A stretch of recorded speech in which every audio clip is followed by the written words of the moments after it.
Assalomu alaykum hurmatli televizor ko'ruvchilar. Uyg'ur televiziyasining kundalik xabarlarini ko'rishingizdan qarshi olamiz.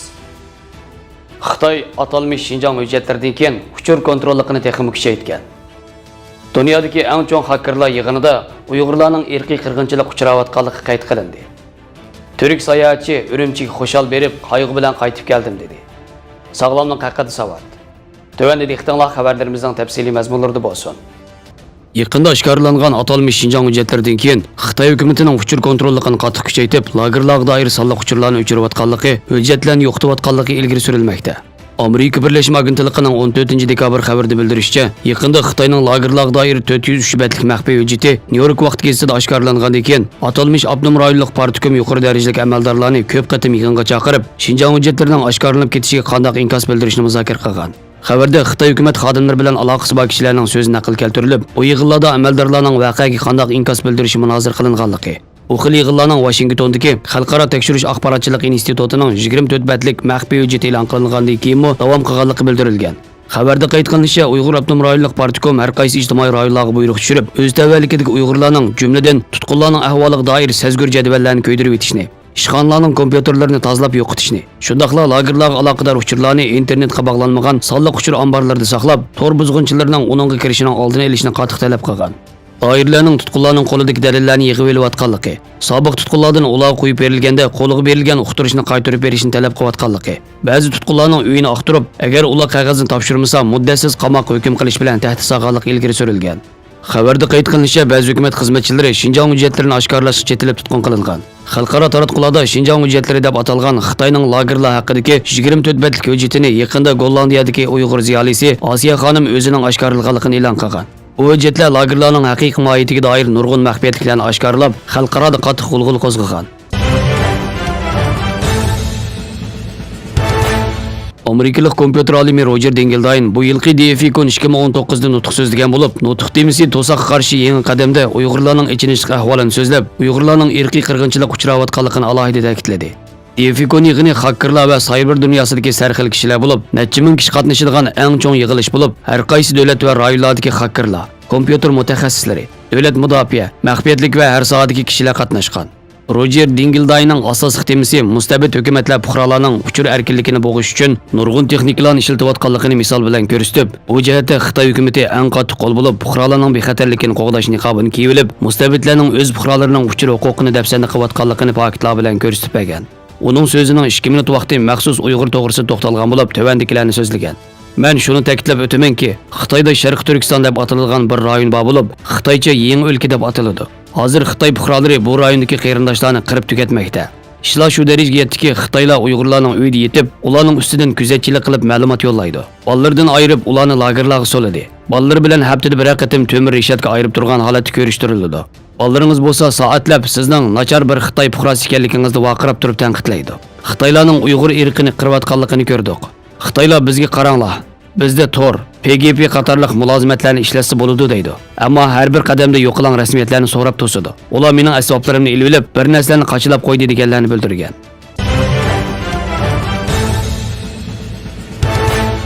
Erkinosiya radiosi xabarida Turk nasldan bo'lgan Germaniya fuqarosi Shinasi Bayroq apandi 11-oyning 12-kunidan 16-kunigacha Urumchi va Turponga ziyoratga borgan. U qaytib kelgandan keyin Urumchiga xushallik bilan berib, qayg'u bilan qaytdim dedi. Shinasi apandi yosh vaqtlardan boshlab O'rta Osiyo va Uyg'ur tarixiga qiziqib kelgan bo'lib, yaqinda Germaniyalik sayohatchilar bilan Urumchiga borgan. Erkinosiya radiosining ziyoratini qabul qilgan Shinasi apandining bildirishicha, u o'zining turk ekanligini bildirmasdan sayohatini davom qilgan. Biroq Urumchida qo'l telefonidagi WhatsApp orqali Istanbuldagi hadisiga telefon qilib so'zlashgandan keyin WhatsApp telefoni ishlamagan. Shuningdek keyin orqasiga 25 yoshli atrofida birining payloqchilik tushganligini payqagan. Muxbir Shinasi apandi bilan uning Urumchi va Turpan ziyorati to'g'risida suhbat etganda o'zining yillardan beri xalqaro bir tashkilotda xizmat qilganligini, O'rta Osiyo va Ipak yo'li tarixiga qiziqadiganligini, Uyg'urlar turk madaniyatiga nihoyat zo'r to'hfa qo'shgan millat bo'lg'achqa Sharq Turkistonni ziyorat qilishni orzu qiladiganligini, bu yil berish fursati bo'lganligini, boshdan nihoyat xushallik, hayajonlik bilan borgan bo'lsa-mu, biroq u yerdan qayg'u ichida qaytib kelganligini so'zlab, Sharq Turkistonda tunji bo'lib ko'zimga cheliqqini, odatdan tashqari tekshirishga uchraganligi, Her yerde kamera bekitilganligi, hatto taksi ve avtobuslarning ichidami kameralarning borligini, yo'llarning ham yerida to'siqlar, mashinalarni to'xtatib tekshirishlari, Turpanga borganda bir kun ichida 8 qatam pasportini so'rab tekshirganligi, har to'siqda tizimga elish va turli savollarni so'rashlari, to'siqda navbat saqlayotganlardan Uyg'urlarni oldin chiqarib ayrim so'roq qilayotganligi, Urumchi va Turpan poyezd stansiyalarida Uyg'ur yo'lovchi yo'qligi, faqatla Xitoy yo'lovchilar borligi, masjidlarning qattiq nazorat ostida bo'lib, kameralar to'shib ketganligi, soqchilarning haddidan ko'pligi, masjidda bir qancha yashangan boylarni ko'rganligini, ko'pincha masjidlarning qulub silinib taqalganligi yoki muzixonaga aylantirilganligini o'z ko'zi bilan ko'rganligini bildirgan. U yana bozorda, do'konlarda Uyg'urlar bilan ilm setimdan boshqa gapni so'zlashish mumkin emas. Chet elliklar bilan so'zlashdan ehtiyot qilib qo'rqadiganligi, ba'zi yerlarda Uyg'ur savdogarlarning atrofida Xitoy nazoratchilarining kuzatayotganligini, assalomu alaykum deb salom bersa javob bermaganligi, faqat cho'ng bir bozordan boshqa yerda Uyg'urlarni uchratmaganligi, Urumchi Turpanning Xitoylish bo'lganligi, Uyg'ur an'anaviy binokorlikqa oid uylar qolmaganligini ta'kidlagan.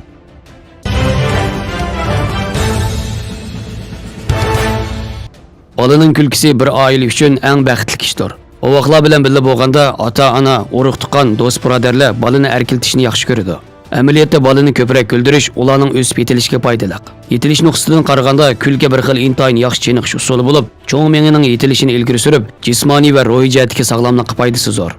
Kulginchak bolalarning mijozi ochiq, o'ziga ishonadigan, kayfiyati aktiv, cho'ng bo'lgandan keyin izlanishga mohir, osonla boshqalar bilan chiqishib ketadigan, aloqa iqtidori kuchli bo'ladi. Kayfiyat yaxshi bo'lsa, o'stirgich hormonning ajrilib chiqishi yaxshi bo'ladi va kuchayadi. Bu butun badandagi har qaysi sistemalar, har qaysi a'zolarning yaxshi taraqqiy qilishiga foydali. Odatdagi ahvolda yangi tug'ilgan bovoqlarning chiroy ifodasida kulish alomatlari ko'riladi. 3 oy atrofida bovoqning tabassumini aniq ko'rgili bo'ladi. Bo'libmi to'nish chiroy yoki yaxshi ko'radigan o'yinchiqlarni ko'rganda, bovoqlar put-qo'llarini pulanlatib, qaqoqlab kulib ketadi.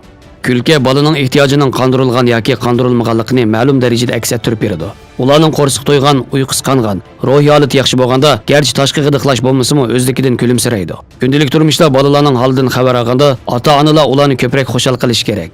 Bu dastlabki aqliy iqtidorni etishning tabiiy usuli. Bolaga ko'proq kulimsirab berish yoki chiroy ifodasi qilish, yangi o'yinchoq rasm kartasi qatorliqlar bilan kuldirish kerak. Biroq bolalarni kuldirishmi bir xil ilm bo'lib, fursatni, kulish darajasi va usulini yaxshi tanlash kerak. Masalan, tomoq vaqtida kuldirganda, yemaklik osonlik qoniga ketib, qiqilib yo'tilishni keltirib chiqaradi.